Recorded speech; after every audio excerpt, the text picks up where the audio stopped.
નમસ્કાર વિદ્યાર્થી મિત્રો, હું ચિંતન બારિયા, ઓટોમેટિવ સબ્જેક્ટના ધોરણ 11ના યુનિટ 7નું સેશન પહેલું ગિયરબોક્સ મેન્ટેનન્સ વિશે ચર્ચા કરવાની છે.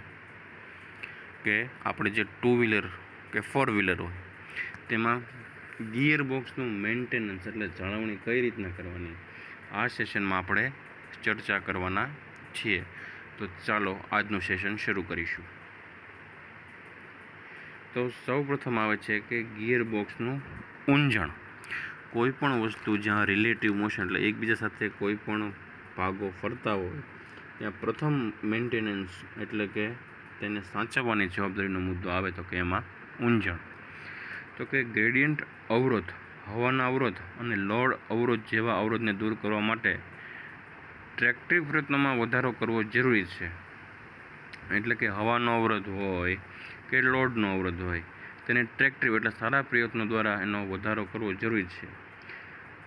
ગિયર રેશિયો બદલીને આપણે ટ્રાન્સમિશન ગિયર બોક્સનો ઉપયોગ કરીએ છીએ જે અવરોધને દૂર કરે છે અને ક્લચ અને પ્રોપેલર શાફ્ટ અથવા તેના તફાવત વચ્ચે મૂકવામાં આવે છે. તો કે જે આપણું ગિયર બોક્સ છે એ ક્લચ અને પ્રોપેલર શાફ્ટની વચ્ચે મૂકવામાં આવે છે. આ એની પોઝિશન છે. એટલે જે એન્જિનમાંથી જે પાવર આવે એ આપણે ક્લચ એંગેજ કરી ગિયરબોક્સથી આઉટલેટ આપીને પ્રોપેલર શાફ્ટ સુધી પહોંચાડીએ છીએ જે સ્પીડ જોતી હોય એ. જ્યારે ગિયરબોક્સ પાવર ટ્રાન્સમિશનના પ્રયત્નો વધારો કરે છે ત્યારે ગિયરબોક્સમાં ગરમીનું ઉત્પાદન સંપર્કમાં આવતા તે ગરમ થાય છે. એટલે શું થાય, પાવર ટ્રાન્સમિશન કરે એટલે એમાં શું થાય, ભાગો ઘસાય અને એમાં ગરમી ઉત્પન્ન થાય છે અને સંપર્કમાં આવતા ગિયરના દાંતાના સંપર્ક સપાટીના ક્ષેત્રમાં ભારે ઘર્ષણ આવે છે. એટલે સામસામા જે બે ગિયર હોય એમાં શું થાય, ઘર્ષણ થાય.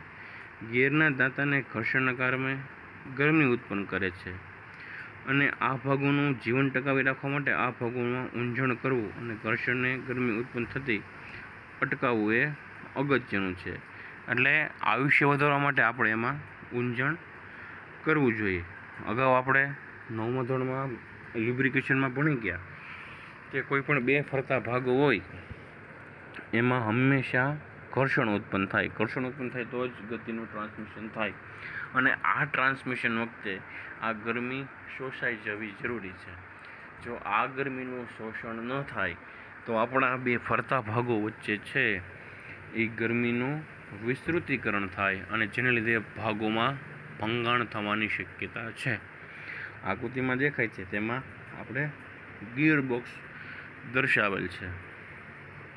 એમાં શાફ્ટ ઉપર અલગ અલગ ગિયર ફિટ થયેલા છે જેને કારણે આપણે પાવર ટ્રાન્સમિશન કરતા હોઈએ છીએ.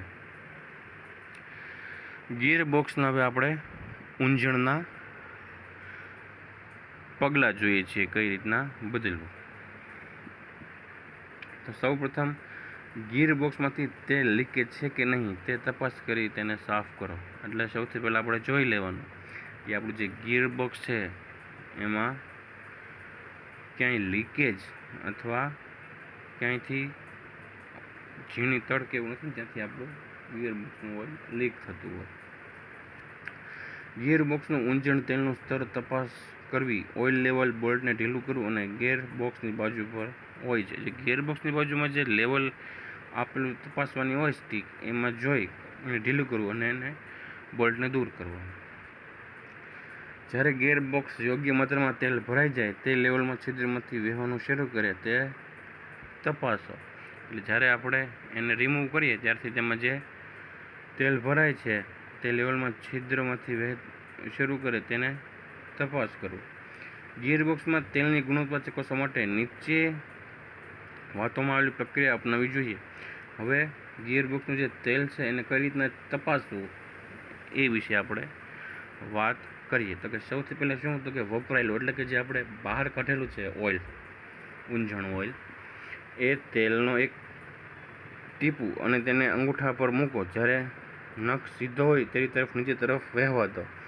તેલનો પ્રવાહ જૂના કરતાં ઊંચા તેલની તપાસ કરો. એ રીતે બીજાના પણ એટલે કે જે શુદ્ધ તેલ છે તેનો પ્રવાહ પણ ચેક કરો. જો બંનેમાં અવરોધનું સરખામણી કરો.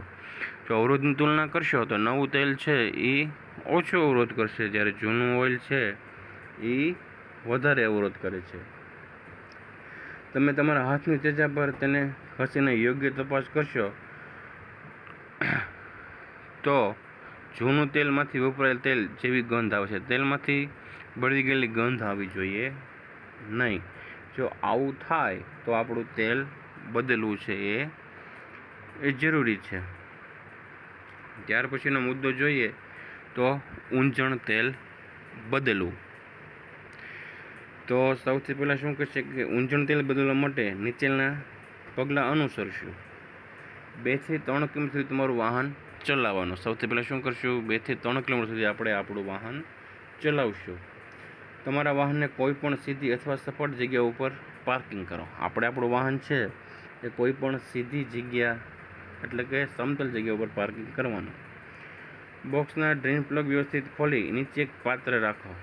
તો ગિયર બોક્સ છે એનો જે ડ્રેન પ્લગ છે ત્યાં શું એક પાત્ર રાખી આપણો ડ્રેન પ્લગ ખોલી નાખવાનો. એટલે જેટલું બળી ગયેલું અથવા જૂનું ઓઇલ છે એ શું થશે? એક જગ્યાએ એકત્રિત થશે અને વધારે ક્યાંય ફ્લોર બગડશે નહીં.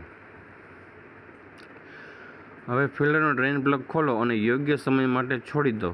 તે બધું સંપૂર્ણપણે તેની રીતના બહાર નીકળી જશે. જ્યાં સુધી ઓઇલ બહાર નીકળે ત્યાં સુધી આપણે વાટ જોવાની છે.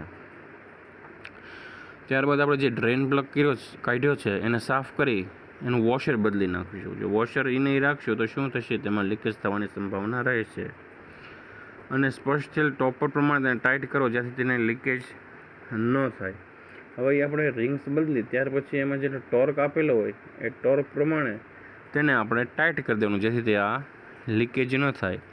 એટલા સ્ટેપ દ્વારા આપણે ગિયર બોક્સમાં ઊંજણ તેલ બદલી શકીએ છીએ. તો આ ચેપ્ટરમાં આપણે ગિયર બોક્સમાં ઊંજણ કેમ બદલવું, તેની સાવચેતી કેમ રાખવી, ગિયર બોક્સનું ઊંજણ કેમ કરવું તે વિશે આપણે અભ્યાસ કર્યો.